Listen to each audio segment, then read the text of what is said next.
Ayiwa Mali kɔnɔ Mali kɔ ka cɛ ani muso denmisɛnnin ani makɔrɔba aw minnu b'a lajɛ Mali kɔnɔ fo Mali kɔ kan an b'a fɔ danti foli min na bi aw ne bɛ ɲɔgɔn bolo tugun an ka micro-trottoir ya question bɛ jumɛn kan jamana gɛlɛyalen don an bɔra nin an donnen san kura de la an bɔra 2020 na 2020 gɛlɛyara cogo min na maliyɛnden bɛɛ y'a ye fɛn fɛn bɛ kɔ ka bɛɛ y'a ye donc an bɛna don dugu kɔnɔ sisan 2020 kɛra cogo min 2021 kana se ka kɛ ten ka se ka mɔgɔw hakilinata dɔn k'u hakilinata fɔ an ka ɲɛmɔgɔw ɲɛna pour que 2021 bɛ se ka ja cogo min na a kana kɛ 2020 ɲɔgɔnna ye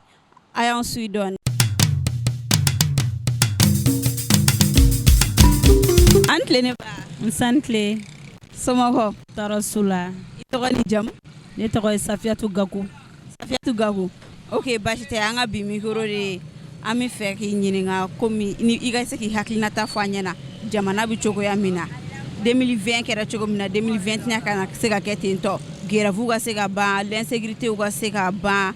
jamana ka se ka don ordre la cogo min na i hakilinata ye min ye i bɛ se k'o fɔ an ɲɛna. Ok n bɛ se k'o fɔ denmansa bɛɛ kɔni ka laɲini ye denmisɛnninw ka tagaɲɛ de ye. An b'a ɲini Ala fɛ k'a ɲini Kira fɛ k'a ɲini silamɛw bɛɛ lajɛlen fɛ bɛɛ ka dugawu kɛ Mali ye. Mali ɲɛtaga ko bɛɛ ɲɛ b'a la an bɛ se ka kuma faamaw de fɛ u ka se ka baara kɛ bonya kɔnɔ karama kɔnɔna na ka se ka mɔgɔw ka hakɛ d'u ma parce que grève in kun ye hakɛ de ye grève bɛ ka kɛ bɛɛ b'i ka hakɛ de nɔfɛ donc an bɛ se ka fɛn kelen min fɔ baara ka gɛlɛn k'a fɔ ko i ka hakɛ ka to mɔgɔ fɛ a ka gɛlɛn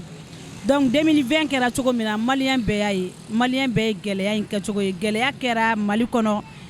a tɔ tora dɔrɔn bingali karabalenw bɛɛ kɛra Mali kɔnɔ bɛɛ y'a ye mun bɛ na n'o bɛɛ ye parce que n'i tɛ dɔ la jagoya i bɛ dɔ ta ɲɛɲini donc a ka di ne ye ɲɛmɔgɔw ka wuli masaw ka wuli u k'an dɛmɛ olu kɛra ɲɛmɔgɔ ye kun dɔ de kama donc n'i y'a ye mɛn ko ɲɛmɔgɔ bɛ se ka baara caman kɛ an ka dugawu kɛ faama minnu fana bɛ kɔrɔn fɛ n'o ye tenitigiw ye kɛlɛ mana nɔgɔya sisan sécurité bɛ se ka kɛ yan nɔ ni kɛlɛ bɛ kɔrɔn fɛ sécurité fanba bɛ kɔrɔn fɛ a ma nɔgɔn quoi donc a ka di ne ye halisa bɛɛ lajɛlen ka wuli ka dugawu kɛ maîtres bɛ grève min na a bɛ jouer an ka sini kan n'an ye bi filɛ dɔrɔn a bɛ gɛlɛya bi tiɲɛnen don surtout sini kalan min bɛ yen fɔlɔfɔlɔ la ani min bɛ yen bi kelen tɛ fɔlɔfɔlɔ 6e école tun bɛ se ka lettre sɛbɛn mais sisan terminale école tɛ se ka niveau tɛ yen quoi niveau tɛ maliyɛn den ka kalan na tuguni donc a ka di ne ye kɔni vraiment u ka se ka kalan in bila ba la kalan bɛ se ka ɲɛ sɔrɔ cogo min na maîtres n'u bɛ ɲɔgɔn ɲɛ la kun min na u ka se ka sabali ka bɛn ka kɛ fɛn dɔ kan quoi maîtres yɛrɛ fana ka dɔn k'a fɔ olu ye denmansaw de ye olu bɛ se k'u denw kalan so mais bɛɛ se k'i den kalan so bon n'i ye den kalan cogo o cogo ni diplôme t'a bolo fu de don donc ne bɛ dugawu de ɲini halisa mɔgɔbasu minnu bɛ yen ani silamɛ ɲuman minnu bɛ yen bɛɛ lajɛlen ka dugawu kɛ Mali ye Ala ka se ka Mali bɔ nɔgɔ la ka bɔ dingɛ in kɔnɔ Ala ka sutura birifini bir'an kan fɔlɔfɔlɔ Mali n'i ye o mɔgɔw bɔ bi k'u jɔ ko nin de ye Mali ye u b'a fɔ olu ka Mali tɛ tuguni quoi a ma k'anw tilela mais cɛkɔrɔba ni musokɔrɔba minnu b'a fɔ a ka gɛlɛn donc a ka di ne ye kɔni Mali ka suma an bɛɛ ka dugawu kɛ Mali ka se ka suma ɲɛtaga kan Ala ka dugawu minɛ kuma ɲɛna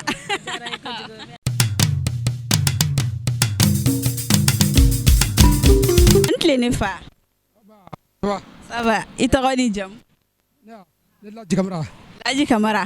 ok baasi tɛ an ka bi micro bi jamana bi lahaliya min na jamana bi cogoya min na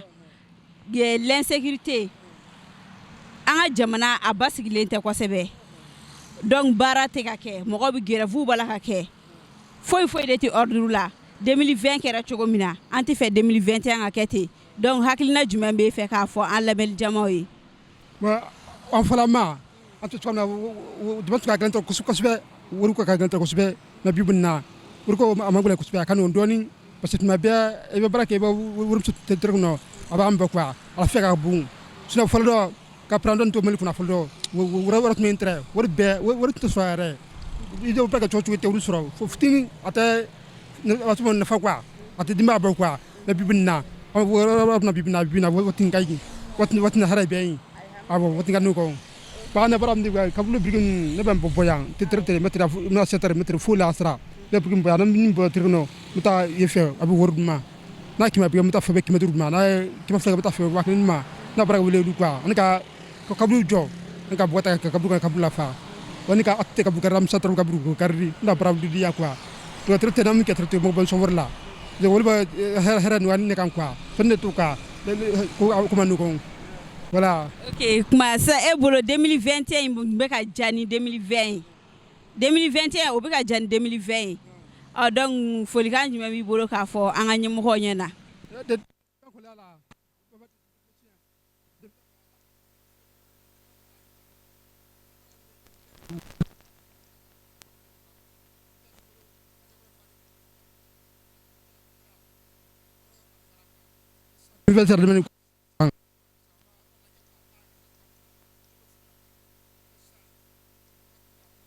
Don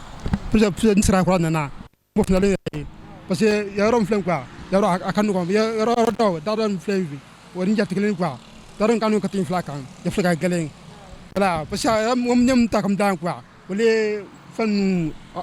musa tro lamun gulle takam laya no baraka on fier ça woli kan demi quoi voilà. Merci kuma ɲɛna.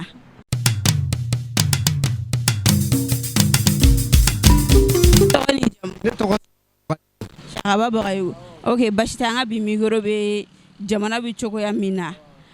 sisan an donna sankura de la gɛrɛfuw dun tala ka ban 2020 ko u tala ka ban gɛrɛfuw bala ka kɛ kala yɛrɛ tɛ ka daminɛ tuguni donc e hakilina ye jumɛn ye k'a fɔ an ka ɲɛmɔgɔ ye pour que 2021 ka se ka ja cogo min a ka da kɛ 2020 cogoya ye. Bon, salamu alaikum wa rahmatullahi ta'ala barakatuh fɔlɔ. Ne bɛ min fɔ jama ɲɛmɔgɔw ye an ka Mali ɲɛmɔgɔw ye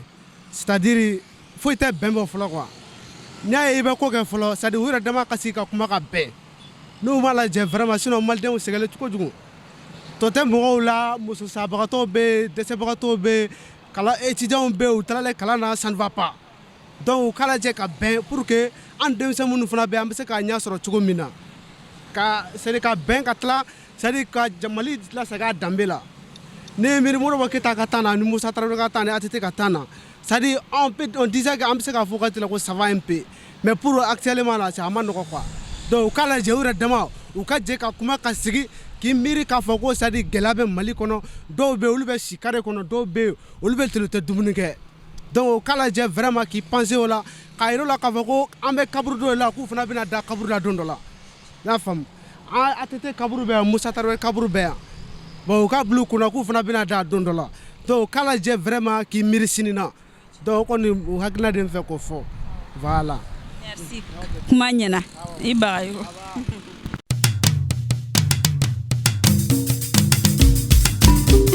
An tile ne fa. An tile. I tɔgɔ ni jamu? Ne tɔgɔ Saka Tarawele. Saka Tarawele. OK basi tɛ an bɛ micro de la an bɛ fɛ ka n'aw ɲininka 2020 tɛmɛna o kun kɛ cogoya min na aw yɛrɛ bɛ bɔr'o kalama donc an donna san kura kɔnɔna na gɛlɛya ni kow b'ala ka daminɛ fɔlɔ gɛrɛfuw b'ala ka daminɛ donc l'insécurité kumakan jumɛn b'e bolo k'a fɔ an ka ɲɛmɔgɔ ye pour que nin ko in 2020 kɛra cogo min 2021 kana se ka kɛ ten tɔ. Bon laɲini bɛ ne fɛ o tɛ baasi ye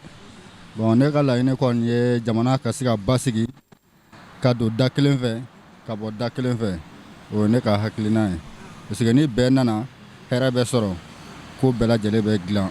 hakilina bɛ ne la o y'o ye bon an fana ye jagokɛlaw ye bon an bɛ marché le kɔ ala bɛ se ka marché nɔgɔya ye cogoya min na bon an mako b'o fana la parce que jamana tɛ taa ni sɔrɔ tɛ bon ni sara sabati la i b'a ye laɲiniw bɛ sabati dakuruɲa kelen bɛ ne da ka fɔ an ɲɛna o le ye nin ye. Merci kuma ɲɛna ala ka sɔrɔ yiriwa.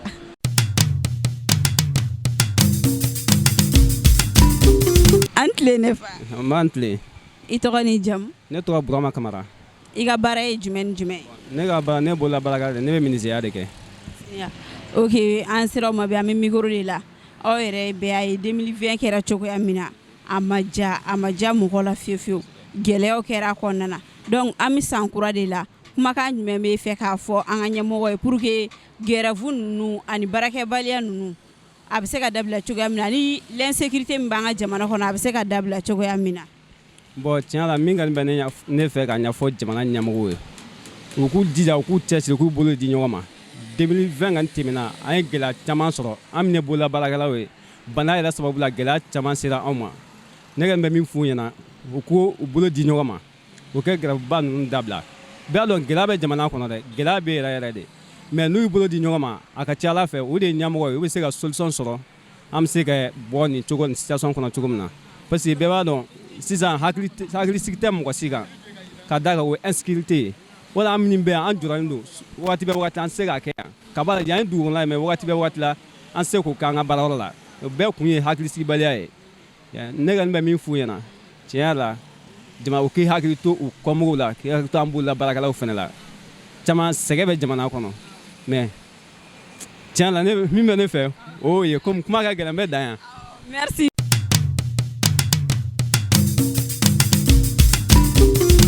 An tilennen Aba somɔgɔw dun? se tɔgɔ ni jamu? Bon ne tɔgɔ Adama Mariku. Adama Mariku. Ok, Adama Mariku, e ka baara yɛrɛ ye jumɛn ye? Bon ne ka baara ɲɛsinnen don menuisier ma. Bon ne ye menuisier tapisserie ye quoi. Fauteuil dilan dɔrɔn. Fauteuil dilan, ok. Bi an sera ma min micro de la. Ko aw yɛrɛ bɛ a ye 2020 kɛra cogoya min na. An donna san kura de kɔnɔna na 2020 gɛlɛyara an bɛ 2021 de la. Donc gɛlɛya minnu kɛra san tɛmɛnen kɔnɔna na an tɛ fɛ o ka kɛ ɲinan an ka nin 2021 kɔnɔ. Donc kumakan jumɛn b'e bolo ka se k'a fɔ an ka ɲɛmɔgɔ ye pour que u bɛ se k'u hakili to jamana kɔnɔdenw na cogoya min na? O tɛ kuma gɛlɛnw de ba. Ya bɛɛ bɛ jamana gɛlɛya dɔn sisan. 2020 yɛrɛ kɛra cogo min na bɛɛ b'a dɔn. An bolola baara la n'an ma sɛgɛn tiɲɛ yɛrɛ la an nkalon tigɛ. Degun ye bɛɛ lajɛlen sɔrɔ. Ya de un yiriw sɔngɔ gɛlɛyala an ka chiffon yɛrɛ o tɛ se ka san. A yɛrɛ b'a kalama. N'a sɔrɔ i bɛ fɛn min sɔrɔ 200 la a bɛɛ kɛla 400 ye. Ya de un malien yɛrɛ kɛn tɛ ka bɔ bolola baarakɛla la fɔlɔ. Ya minɛn mun bɛ san ne ye minɛnw jateminɛ dɔw bolo n'olu ye wari bɛɛ d'i ma i b'a dun k'a sɔrɔ i bɛ minɛn min don u ka baara la n'a bila c'est pas petit. Ya bon minɛn mun fana ni dɔ bolo dun wari la est ce que an mun bɛ bolola baarakɛ la est ce que a tɛ nɔgɔya an yɛrɛ bolo mais olu t'a nɔgɔya an bolo olu b'a don dédouanement bɛ gɛlɛya yiri dun wari bɛ gɛlɛya bon an tɛ se ka taa san nɔgɔman na fana an b'a sɔrɔ gɛlɛya kelen de kɔnɔ ka na taga baara kɛ n'a ye bon client bolo est ce que a tɛ se ka nɔgɔya o t'an yɛrɛ nɔ ye bon o bɛ dépend bolola baara yɛrɛ de kɔnɔ. Ya bon an ka min fɔ ka dɔgɔ minɛnw sɔngɔ na yiriw sɔngɔ na dédouanement ka nɔgɔ ni dédouanement nɔgɔyala an yɛrɛ ka ko bɛ nɔgɔya bon ni ko nɔgɔyala i bɛ taa sɔrɔ balo fana bɛ nɔgɔya. Ya bon ko bɛ daminɛ sanfɛ ka jigin n'a nɔgɔyala tan ni yiriw ni fɛnw nɔgɔyala bon an mun bɛ bolola baara la i bɛ taa sɔrɔ dɔ bɔ malo sɔngɔ dɔ bɔ ɲɔ sɔngɔ na an bɛɛ bɛ lafiya mais n'o tɛ kɛ la a ma nɔgɔ ne ba. Ya o kun ye ne ka kumakan ka d'i ma. Merci kuma ɲɛna.